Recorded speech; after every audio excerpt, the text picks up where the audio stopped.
नमस्कार, खबर प्रधान देख रहे हैं आप और मैं हूं आपके साथ संगीता श्रीवास्तव। देखिए, बीजेपी अध्यक्ष नितिन नवीन की बनने जा रही है नई टीम और इसके लिए होमवर्क पूरा कर लिया गया है। अंदर खाने से जो खबर मिल रही है उसके लिए कहा जा रहा है कि टीम ऐसी बनाई जा रही है जिसमें भविष्य के लिए एक नया नेतृत्व तैयार किया जा सके। तो आज इस वीडियो में जानेंगे कि किस किस को मिल सकती है एंट्री नितिन नवीन की नई टीम में। तो नवीन की टीम का गठन 5 मई के बाद संभावित बताया जा रहा है, जिसमें युवा और अनुभवी नेताओं को शामिल किए जाने की संभावना। अब बीजेपी का मास्टर प्लान तैयार है। 33% महिलाओं की एंट्री और युवा चेहरों का बड़ा खेल देखने को मिलेगा। तो क्या बदलने वाला है पूरा सियासी समीकरण? देश की राजनीति में एक बड़े बदलाव की आहट सुनाई दे रही है। देखिए, भारतीय जनता पार्टी के लिए कहा जाता है कि संगठन की मजबूती पर ज्यादा जोर देती है। तो पहले समझते हैं कि क्या कहता है बीजेपी का संविधान। तो पार्टी अध्यक्ष की सहायता के लिए पदाधिकारियों की नियुक्तियां की जाती हैं। इनमें अधिकतम 13 राष्ट्रीय उपाध्यक्ष चुने जाते हैं, 9 राष्ट्रीय महामंत्री और 15 मंत्रियों की नियुक्ति हो सकती है। एक राष्ट्रीय कोषाध्यक्ष की भी नियुक्ति की जाती है। बीजेपी संविधान में किए गए संशोधन के मुताबिक 33% पद महिलाओं के लिए आरक्षित किए गए हैं। इसका मतलब है कि कुल 38 राष्ट्रीय पदाधिकारियों में कम से कम 13 महिलाएं होना अनिवार्य है। साथ ही अनुसूचित जाति जनजाति का गणित भी यहाँ देखने को मिलेगा। प्रत्येक वर्ग में कम से कम 3 पदाधिकारी होने आवश्यक हैं। तो राष्ट्रीय पदाधिकारियों की नियुक्ति के साथ ही पार्टी की सर्वोच्च निर्णायक संस्था यानी पार्लियामेंट्री बोर्ड का भी एक गठन होगा। वैसे तो इसमें अध्यक्ष को मिलाकर अधिकतम 11 सदस्य हो सकते हैं, लेकिन फिलहाल इसमें 12 सदस्य हैं। क्षेत्रीयता की बात करें, सामाजिकता की बात करें या धार्मिक संतुलन बैठाने की बात करें तो इन सब को मिलाकर के एक पुनर्गठन तैयार किया जाएगा, पुनर्गठन होगा इसका। और अब संगठन से लेकर ही पार्टी तक बड़ा फेरबदल करने की तैयारी की जा रही है और इस बार फोकस सबसे ज़्यादा महिलाओं पर किया जा रहा है, युवाओं पर किया जा रहा है। बीजेपी की नई रणनीति में 33% महिलाओं को जगह देने का प्लान सामने आया है, जो आने वाले चुनाव से पहले बड़ा सियासी संदेश माना जा रहा है, यानी 2029 के जो लोकसभा के चुनाव होंगे। दरअसल बीजेपी अध्यक्ष नितिन नवीन के नेतृत्व में एक नई टीम बनाने की जो तैयारी चल रही है, सारी कवायद उसकी है। ये टीम सिर्फ नाम की नहीं होगी, बल्कि इसमें अनुभवी चेहरे होंगे। उन नेताओं का नाम होगा जो ज़्यादा अनुभव के साथ साथ युवा भी हैं और महिलाओं को भी तवज्जो दी जाएगी। वर्तमान अनुभवी महासचिवों में विनोद तावड़े का नाम है, सुनील बंसल का नाम है, तरुण चुग को नई टीम में भी जगह मिलने की संभावना है।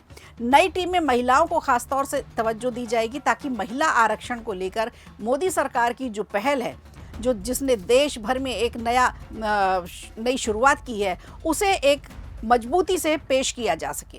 वैसे भी मोदी सरकार चाहती है कि 2029 के जो लोकसभा चुनाव होंगे उसमें महिलाओं को 33% आरक्षण दिया जाए। इस तरह से पार्टी महिलाओं का भी एक नया नेतृत्व तैयार करना चाहती है। पीएम मोदी ने वंशवाद के खिलाफ, जातिवाद के खिलाफ अपनी राजनीति शुरू की है और उसे खत्म करने के लिए बिना राजनीतिक पृष्ठभूमि के 1 लाख युवाओं को राजनीति में लाने की भी बात कही गई।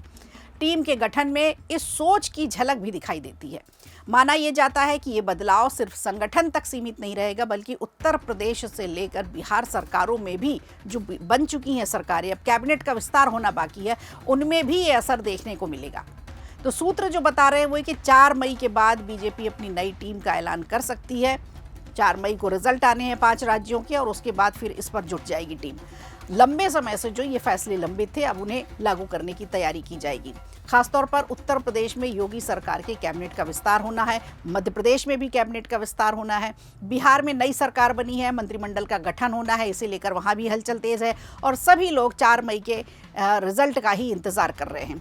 उत्तर प्रदेश में अगले साल 2027 में चुनाव होने हैं और इसी को ध्यान में रखते हुए बीजेपी अपनी रणनीति मजबूत करना चाहती है, क्योंकि उत्तर प्रदेश के चुनाव सेमीफाइनल माने जाते हैं लोकसभा के। केंद्र की सत्ता का रास्ता वहीं से होकर निकलता है।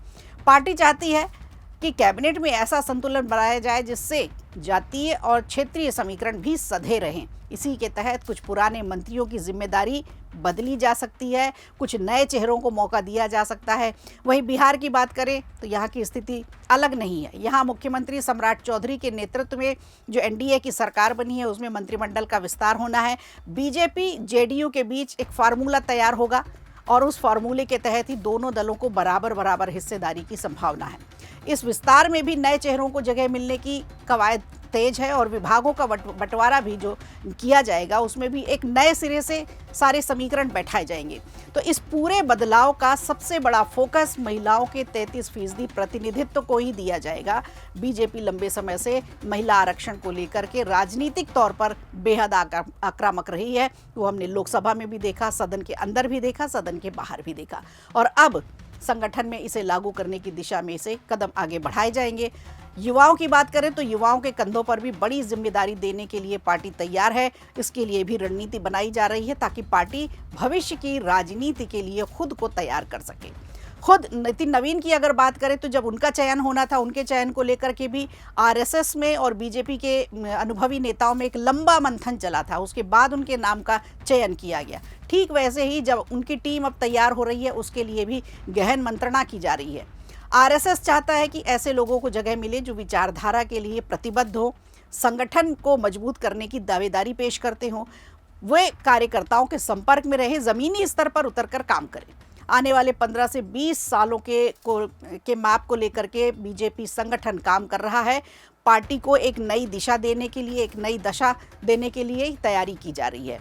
तो इस लिहाज से नितिन नवीन की टीम काफ़ी महत्वपूर्ण साबित होगी। राजनीतिक जानकार जो हैं वो बताते हैं कि ये बदलाव सिर्फ संगठनात्मक नहीं बल्कि चुनावी रणनीति का एक बड़ा हिस्सा है। उत्तर प्रदेश में 27 में चुनाव हैं। अन्य राज्यों के भी चुनाव को देखते हुए बीजेपी अभी से अपनी टीम और सरकार को मजबूत करने में जुट गई है। ये भी माना जा रहा है कि इस नए बदलाव से पार्टी में नई ऊर्जा आएगी। युवा मतदाताओं के साथ साथ महिलाओं के वोट बैंक को साधने में भी मदद मिलेगी। अब सबसे बड़ा सवाल यही है कि क्या ये फॉर्मूला बीजेपी को आने वाले चुनाव में और भी ज़्यादा मजबूत कर पाएगा या फिर बदलाव सिर्फ एक सियासी प्रयोग बनकर रह जाएगा। हालांकि इतना तो तय है कि मई का महीना बीजेपी के लिए बड़े फैसलों के लिए, बड़े बदलाव के गवाह बनने जा रहा है। आप क्या सोचते हैं? क्या ये फैसला गेम चेंजर साबित होगा? कमेंट करके ज़रूर बताइएगा। वीडियो अच्छा लगा हो तो लाइक कीजिए, शेयर कीजिए और कमेंट बॉक्स में हमें ज़रूर बताइए।